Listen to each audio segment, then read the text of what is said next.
तो आखिर क्यों एक सक्सेसफुल यूट्यूबर एक लड़की के लिए पूरी तरह बर्बाद हो गया। ये सच्ची कहानी मेरे दोस्त उम्मीद भाई की है। उम्मीद भाई जब 10 महीने का था तब उसके पापा ने दूसरी शादी कर ली और उसकी मम्मी को छोड़ दिया। मम्मी एक प्राइवेट टीचर थी जिनकी सैलरी सिर्फ 7-8 हजार रूपए थी, पर फिर भी उन्होंने अपने बच्चे को पाला। लेकिन जब उम्मीद 5 साल का हुआ तो उन्होंने भी उम्मीद का साथ छोड़ दिया और दूसरी शादी कर ली। पापा का प्यार नहीं मिला था बचपन से उसे, लेकिन 5 साल के बाद मम्मी का भी प्यार उसको नहीं मिल पाया। उम्मीद अपनी मम्मी से बहुत ज्यादा प्यार करता था, पर मम्मी के जाने के बाद वो अपने नाना नानी के घर पे रहने लगा। उम्मीद की मम्मी को मजबूरी में शादी करनी पड़ी क्योंकि उनकी नौकरी भी छूट चुकी थी और अब उनका सहारा कोई भी नहीं था। शादी के 2 साल बाद ही उम्मीद के पापा ने उम्मीद की मम्मी को छोड़ दिया था, पर फिर भी उन्होंने 5 साल तक उम्मीद को पाला और उसके बाद उनके मम्मी पापा ने उनको बहुत समझाया तो उन्होंने दूसरी शादी कर ली। उम्मीद की मम्मी महीने में 1-2 बार उम्मीद से मिलने आया करती थी। उनको देखकर उम्मीद बहुत ज्यादा खुश होता था। वो अपनी मम्मी से हमेशा बोला करता था, मम्मी तुम मेरे पास क्यों नहीं रहती, तुम जहाँ रहती हो मुझे भी अपने पास ले चलो। यहाँ पे जितने बच्चे सबके पापा हैं, पर मेरे पापा कहाँ हैं मम्मी। तो उम्मीद की मम्मी बोलती थी, तुम्हारे पापा बहुत दूर एक शहर में गए हैं, वो जब आएंगे तुम्हारे लिए बहुत सारे खिलौने लाएंगे। तो उम्मीद बोलता था, मम्मी मुझे खिलौने नहीं चाहिए, मुझे मेरे पापा चाहिए, उनको बोलो जल्दी आ जाएं। उम्मीद की ये बातें सुनकर उनकी आंखों में आंसू आ जाते थे, पर वो बेचारी क्या कर सकती थी। उम्मीद के पापा ने उनको छोड़ दिया था, पर जहाँ उन्होंने दूसरी शादी की थी उन्होंने उम्मीद को अपनाने से मना कर दिया था, इसलिए वो उम्मीद को अपने पास नहीं रख सकती थी।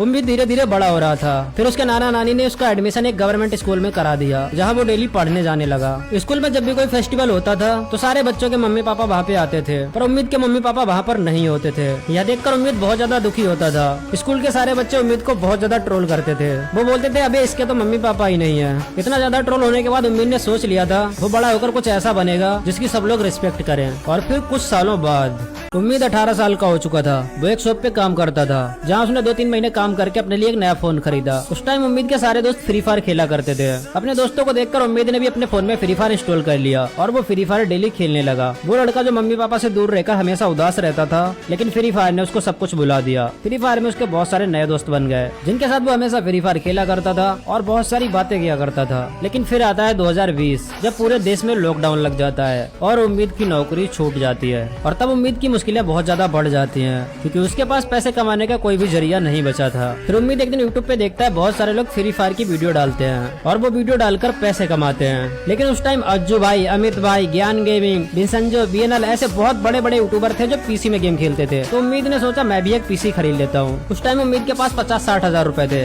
जो उसने नौकरी कर करके जमा किए थे। उन पैसों से जाकर वो पीसी खरीद लेता है और पीसी में गेम खेलना स्टार्ट कर देता है। 2-3 महीने बाद वो पीसी में गेम खेलना सीख जाता है। फिर वो अपना एक यूट्यूब चैनल बनाता है जिसका नाम रखता है उम्मीद भाई। वो अपने चैनल पर वीडियो डालना स्टार्ट करता है, लेकिन उसकी एक भी वीडियो वायरल नहीं हो रही थी। वो पूरा दिन अपने कमरे में बैठा रहता, गेम खेलता, वीडियो एडिट करता, वीडियो डालता, लेकिन व्यूज मुश्किल से 400-500 आते थे। पर वो कंटिन्यू लगा रहा और फिर एक दिन उसकी एक वीडियो वायरल हो गई जिसपे लगभग 2-3 लाख व्यूज आ गए। और उसके बाद उम्मीद कभी भी नहीं रुका। उसने 2 साल के अंदर अपने चैनल पे 1.5 लाख सब्सक्राइबर कर लिए। लेकिन फिर आती है उसकी लाइफ में एक सारा नाम की लड़की, जिसने उसे पूरी तरह बर्बाद कर दिया। तो आखिर सारा ने ऐसा क्या किया उम्मीद के साथ, जिसके बाद उम्मीद का चैनल पूरी तरह डेड हो गया। जिसके लाखों फैंस हुआ करते थे, वो बंदा अचानक से 2 साल के लिए पूरी तरह गायब हो गया। तो ये पार्ट 3, अगर आपने पार्ट 1 और 2 नहीं देखा तो एक बार जाकर जरूर देख लेना, ताकि कहानी आपको अच्छे से समझ में आ जाए। उम्मीद की लाइफ अच्छी चल रही थी। वो यूट्यूब से महीने के 50 हजार रूपए कमा रहा था। वो अपने चैनल पर प्रैंक वीडियो बनाता था। वो डुओ में मैच स्टार्ट करता था, उसके साथ जो भी टीममेट आता था उसके साथ प्रैंक करता था और वही वीडियो रिकॉर्ड करके अपने चैनल पे अपलोड किया करता था। फिर एक दिन उसने डुओ में मैच स्टार्ट किया और उसकी टीम में आई सारा। तो उम्मीद ने उसे बोला, हेलो 2 नंबर,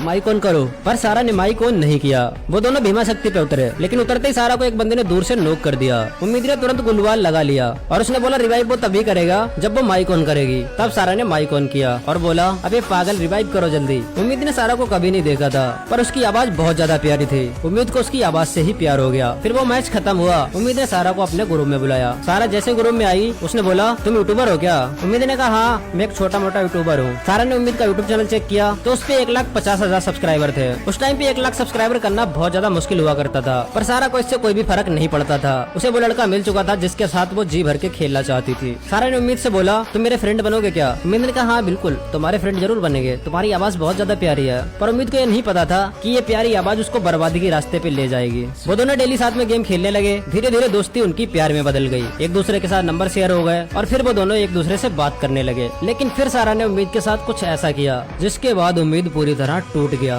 गाइस, उम्मीद मेरा भाई जैसा दोस्त है और जो कहानी मैंने उसकी आपको सुनाई है वो पूरी तरह सच्ची है। उम्मीद अपनी कहानी किसी को सुनाना नहीं चाहता था, क्योंकि वो सारा से सच्चा प्यार करता था और वो सारा से आज भी बहुत ज्यादा प्यार करता है। उम्मीद भाई मेरे को 2021 के लास्ट में एक गेम में मिला था और तब से हम दोनों दोस्त दोस्त बन गए थे। उसने अपने बचपन के स्ट्रगल के बारे में मुझे कभी भी नहीं बताया था। वो हमसे जब भी मिलता था हमेशा हंस के बात किया करता था। मैं कभी समझ नहीं पाया कि बचपन में वो इतना ज्यादा दुखी रहा है। जब मैं उम्मीद भाई से मिला था तो उसने मुझे बताया था कि वो सारा से प्यार करता है और सारा भी उसे बहुत ज्यादा प्यार करती है। लेकिन 2022 के बाद वो पूरी तरह गायब हो गया। मैंने उसके नंबर पे कई बार कॉल किया लेकिन उसका नंबर हमेशा बंद बताता था। मैंने इंस्टाग्राम पे भी उसे बहुत सारे मैसेज किए थे लेकिन वहाँ पे भी उसका कोई रिप्लाई नहीं आता था। इस बीच उसके यूट्यूब पे भी 1-2 वीडियो सिर्फ आए जो कि उसने पहले से रिकॉर्ड किए थे। मैं हमेशा सोचा करता था कि यार इतना अच्छा दोस्त जो हमसे बात किया करता था वो अचानक से पूरी तरह गायब क्यों हो गया। 2025 के आते आते मैं उसको पूरी तरह भूल चुका था, पर फिर अचानक से उसका मुझे एक दिन कॉल आया। उसने पूछा राज भाई कैसे हो। मैं उसकी आवाज तुरंत पहचान गया। मैंने कहा उम्मीद भाई कहाँ थे तुम इतने दिन, ना रिप्लाई कर रहे थे ना कॉल उठा रहे थे।